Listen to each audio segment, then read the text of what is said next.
नमस्कार मित्रांनो, global online Marathi मध्ये तुमचं सर्वांचं स्वागत आहे. तर आज तुम्हाला एक अपडेट द्यायची आहे की आपली ग्लोबल ऑनलाईन मराठीची MS set life sciences batch 13 जानेवारी पासून नवीन बॅच सुरू होत आहे. तर त्या बॅच मध्ये लाईव्ह सर्व जो अभ्यासक्रम असेल त्यावर लाईव्ह लेक्चर अवेलेबल असतील, तुम्हाला रेकॉर्डेड सेशन अवेलेबल असतील. त्याच्यानंतर त्या स्लॅबस रिलेटेड सर्व नोट्स अवेलेबल असतील. परत शॉर्ट नोट्स अवेलेबल असतील, फ्लो चार्ट, टेबल्स, हे सर्व गोष्टी भेटतील.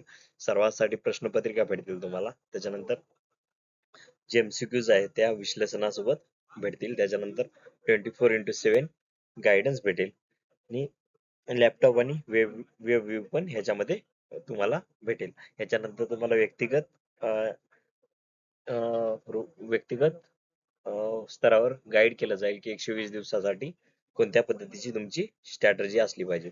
तर ह्याची ऍक्च्युअल प्राइस जी आहे ती 12,000 होती, मात्र डिस्काउंट नंतर ती 8,000 आहे. ह्याच्यामध्ये तुम्हाला जर पेपर 2 साठी तुम्ही बॅच जर परचेस केला तर त्याच्यामध्ये पेपर 1 पण तुम्हाला फ्री मध्ये भेटेल. तर ही जी ऑफर आहे ती अवेल करण्यासाठी आपले जे व्हॉट्सअप नंबर आहेत, कॉन्टॅक्ट नंबर आहेत, त्याच्यावर तुम्ही कॉन्टॅक्ट करून बॅच साठी रजिस्टर करू शकता. तर आजचा आपण टॉपिक बघूया. तर आजचा जो टॉपिक आहे, आपण आजपासून जे इम्पॉर्टंट सेट साठी युनिट आहेत ते बघूया.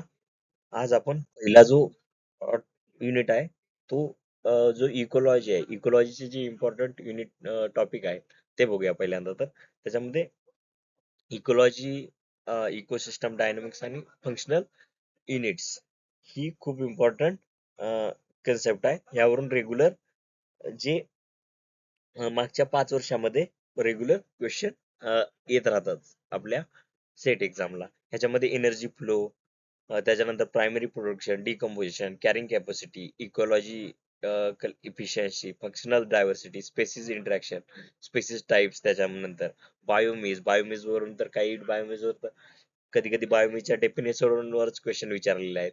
वेगवेगळ्या पद्धतीचे बायोमीज, त्याच्यानंतर कोणत्या जे बायोमीज आहेत त्याच्यामध्ये कोणत्या पद्धतीची डायव्हर्सिटी आहे, तिथली सॉइल कशी आहे, ह्या सर्व गोष्टीवर इथे क्वेश्चन विचारले जातात. हा खूप इम्पॉर्टंट टॉपिक आहे. इकोलॉजी, परत इकोसिस्टम डायनामिक्स आणि फंक्शनल युनिट. हे जर हे जे स्लाइड वर तुम्हाला टॉपिक दिसतात हे सर्व जरी केला तरी तुमचे 2 ते 3 क्वेश्चन ह्याच्यामधून फिक्स असतात इकोलॉजी मधून. त्याच्यानंतर पॉन्ड इको सिस्टम, ह्याच्यामध्ये जे झोन्स आहेत, पॉन्ड चे झोन, जे लेकचे झोन आहेत त्याच्यावर क्वेश्चन येतात. त्याच्यानंतर इकोलॉजिकल सक्सेशनवर पण अल्टरनेटिव्ह इयर्स मध्ये तुम्हाला क्वेश्चन बघायला भेटतात. हे हे पण झोन्स इम्पॉर्टंट आहेत की तुम्हाला तिथे झोनचे जे लेकच्या झोनचे कॅरेक्टरिस्टिक्स दिले जातील आणि तिथं विचारलं जाईल की तुम्हाला की हा कोणता झोन आहे. तर हा पण पॉइंट काय इम्पॉर्टंट आहे. त्याच्यानंतर food waves and energy transfer. तर फूड वेव्हवर अल्टरनेटिव्ह इयर मध्ये एक इयर झाल्यानंतर दुसऱ्या इयर मध्ये क्वेश्चन सहसा दिसायलाच भेटतो. त्याच्यामध्ये इम्पॉर्टंट म्हणजे मागच्या जे काही इयर्स आहेत त्याच्यामध्ये डेट्रियल फूड वेव्ह ह्याच्यावर क्वेश्चन आलेला आहे. त्याच्यानंतर ग्रेझिंग फूड वेव्ह ह्याच्यावर क्वेश्चन आलेला आहे की प्रोड्युसर पासून कंझ्युमर कडे एनर्जी कशी ट्रान्सफर होते. कधी कधी अमाऊंट विचारला जातो की किती पर्सेंट मध्ये एनर्जी प्रोड्युसर कडून प्रायमरी कंझ्युमर कडे, हार्बिवर कडे जाणार, हार्बिवर कार्निवर कडे कशा पद्धतीने ट्रान्सफर होणार, ह्या सर्व गोष्टी इथे विचारल्या जातात. त्याच्यानंतर ट्रॉपिक लेवल जे असतात इको सिस्टम फूड वेव्ह मध्ये, त्याच्यावर क्वेश्चन आपल्याला मागच्या काही वर्षामध्ये बघायला भेटतात. त्याच्यानंतर इन्व्हायरमेंट, जे इम्पॅक्ट असेसमेंट, यावर एक क्वेश्चन आला होता मागच्या 5 वर्षामध्ये. फक्त एक क्वेश्चन आला होता, मात्र हा पण इम्पॉर्टंट आहे. तर ह्याच्यामध्ये काय विचारलं जातं, तुम्ही एक दोन क्वेश्चन आहे त्याच्यावर, म्हणजे प्रोजेक्टची डेव्हलपमेंट करायचं असलं तर काय. त्याच्यानंतर सर्वेचे कॅरेक्टरिस्टिक्स काय असले पाहिजेत, बायोडायव्हर्सिटी कन्सिडरेशन साठी असेसमेंट कोणत्या कोणत्या टाईपचं, म्हणजे असेसमेंटचे कशा कशा पद्धतीने असेसमेंट करू शकतो. तर ह्या गोष्टी इथे कन्सिडर केल्या जातात. तर ह्यावर पण आता आपल्याला बायोडायव्हर्सिटी रिलेटेड क्वेश्चन बघायला भेटतात.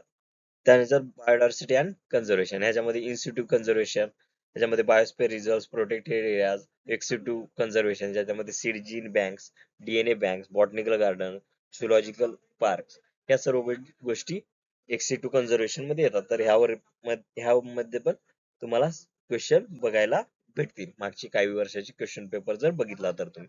तर हा पण पॉईंट एक्झामच्या दृष्टिकोनातून इम्पॉर्टंट आहे. त्यानंतर एंडेमिक अँड कन्झर्वेशन स्टेटस, जसं की कोणता प्लांट किंवा कोणता अॅनिमल एंडेमिक आहे, कोणतं अॅनिमल थ्रेटन्ड आहे, क्रिटिकली इंडेंजर्ड कोणता अॅनिमल आहे, ह्या गोष्टीवर तुम्हाला क्वेश्चन विचारले जाऊ शकतात. जसं की मागं विचारलं होतं की तुम्हाला पेर करायचे होते. आता इथे परत इन्व्हेजिव्ह स्पेसिस जे आहेत त्यांच्यावर क्वेश्चन येतात की एलियन स्पेसिसचे कॅरेक्टर्स काय आहेत, इन्व्हेजिव्ह स्पेसिस कोणत्या स्पेसिसला म्हणायचं, यावर मागच्या काही वर्षामध्ये आपल्याला मागच्या 5 वर्षामध्ये क्वेश्चन बघायला भेटलेले आहेत. त्याच्यानंतर स्पेसिएशनची जी कन्सेप्ट आहे, जसं की allopatric speciation, sympatric speciation, reproductive isolation, geographic separation, या गोष्टीवर पण क्वेश्चन विचारले गेलेले आहेत. त्याच्यानंतर जी स्पेसिसची कन्सेप्ट आहे बायोलॉजिकल, ती कोणी दिली, ह्यावर पण काही क्वेश्चन आलेले आहेत. त्याच्यानंतर पॉलिटिपिक स्पेसिस, सिबलिंग स्पेसिस, या सर्व गोष्टी, ह्या जे की पॉइंट्स आहेत त्याच्यावर पण क्वेश्चन विचारण्यात आलेले आहेत. त्याच्यानंतर इव्होल्युशनरी जे लॉज आहेत, बर्जमन्स रूल, त्याच्यावर डायरेक्टली क्वेश्चन आला होता. त्याच्या Allen's rule, Cope's rule, Dollo's rule, या रूल्सवर पण आपल्याला अल्टरनेटिव्ह इयर मध्ये क्वेश्चन बघायला भेटतात. जसं की अगोदर जो क्वेश्चन आला होता, ह्या बर्जमन आणि ॲलन्स रूलवर अगोदर क्वेश्चन आले होते. त्याच्यानंतर अगोदरच्या इयर्स मध्ये. त्याच्यानंतर न्यूट्रिएंट सायकल पण खूप इम्पॉर्टंट आहे. ह्या पैकी कोणत्या पण न्यूट्रिएंट सायकलवर तुम्हाला क्वेश्चन विचारले जाऊ शकतात. या न्यूट्रिएंट सायकलची जी न्यूट्रिएंट सायकल जी आहे त्याच्यावर क्वेश्चन जाऊ शकतात. त्याच्यामध्ये कोणते कोणते स्टेप्स आहेत, ह्या सर्व गोष्टी याच्यामध्ये विचारले जाऊ शकतात. आणि त्या न्यूट्रिएंट मिनरलची रिसायकलिंग कशी होते, या सर्व गोष्टी इथे विचारले जाऊ शकतात. त्याच्यानंतर आपण लिस्ट ऑफ स्टँडर्ड बुक बघूया. स्टँडर्ड बुक साठी ओडमचं इकोलॉजी वापरू शकता, किंवा ह्या बाकी ह्या बाकीच्या गोष्टी पण तुम्ही वापरू शकता.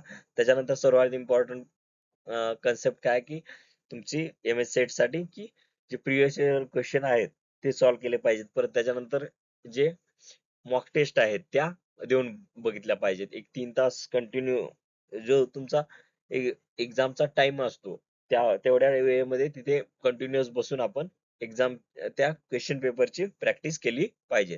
त्याच्यानंतर तुमचे जे आहेत ह्या कन्सेप्ट आहेत, या कन्सेप्टला डायग्राम किंवा सायकल्स, त्याच्यानंतर जे वेगवेगळे फ्लो चार्ट त्याच्या माध्यमातून शिकून घेतलं पाहिजे. तर तुम्हाला ह्या गोष्टी ज्या आहेत त्या इझिली अंडरस्टँडेबल होतील.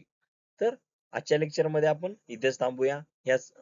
आपली ऑलरेडी बॅच सुरू झाली आहे. तर आपल्या बॅच घेतल्यानंतर तुम्हाला global online Marathi crash course batch घेतल्यानंतर हे सर्व पॉईंट जे इम्पॉर्टंट आहेत ते तर कव्हर केलेच जातील. त्याच्यासोबत तुम्हाला नोट्स, मॉक टेस्ट, या सर्व गोष्टी प्रोव्हाइड केल्या जातील. तर एका डिसिप्लिन मॅनर स्टडी साठी तुम्ही आमच्यासोबत जॉईन करू शकता. तर मी हा सेशन सुरू होण्याच्या अगोदर तुम्हाला कॉन्टॅक्ट डिटेल्स दिलेले आहेत. तर त्या कॉन्टॅक्ट डिटेल्सवर तुम्ही कॉन्टॅक्ट करून आजच तुमचं जे रजिस्ट्रेशन आहे ते आजच तुमची जी सीट आहे ती कन्फर्म करू शकता. तर थँक्यू व्हेरी मच. उद्याच्या क्लासमध्ये परत भेटूया.